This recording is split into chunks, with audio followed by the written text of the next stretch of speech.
Everyone loves a good, high quality webcam. Unfortunately, throughout all my videos over on my main channel and all these unboxing videos, the webcam quality has been awful. That's because I've been using a cheap, low budget webcam called the Logitech C270, I think. And I got that on Amazon last year because it was cheap. So this Christmas, I picked up the Razer Kiyo webcam. I know this isn't the best webcam out there, but after spending so much money on my new microphone setup, I didn't want to be spending an extra £100 or so on a slightly better webcam, the Razer Kiyo Pro. Because to be honest, from what I've seen, the quality is not much different apart from the extra 30 frames per second you get.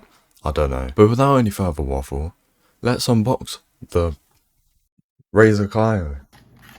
So here we have a little bit of paper, and it's basically Razer telling you about what they are. We've got an instruction manual here, which also comes with some Razer stickers. That's quite cool. Yeah, it's just an instruction manual. And here's the main webcam, which is literally just a cable and the webcam itself. There's nothing else in the box, that's all you get, but that's pretty much all you need.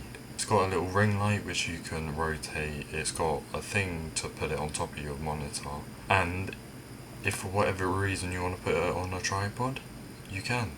So that's a cool feature, I guess. So here we have it. I've got the webcam set up there. The quality is just 10 times better than my old webcam. I'm going to do a little comparison between the Logitech C270 and the Razer Kiyo.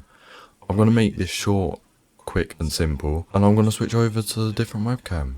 So right now we're on the Razer Kiyo, and this is a Logitech C270. It's a lot more zoomed in, I've just noticed, but it's only a 720p by 30 frames per second webcam. It's really not that great. The quality between the two, amazing, or the difference in quality between the two is amazing. I'm going to swap back to the Razer Kiyo now and end off the video. So we're back on the Razer Kiyo. I forgot to mention one thing. The ring light on it is very useful. However, I probably won't be using it because I've got the bar lights that I reviewed. You can see them in my glasses there. But I think that's a really cool feature if you have low lighting in your room and you need a light. It comes built in. Amazing. But I hope you guys enjoyed this video. I didn't go into any detail on the Razer Synapse app because it's a pain in the backside. But I will see you guys in the next video. Make sure you subscribe to my main channel up in the top right, and I will see you very soon.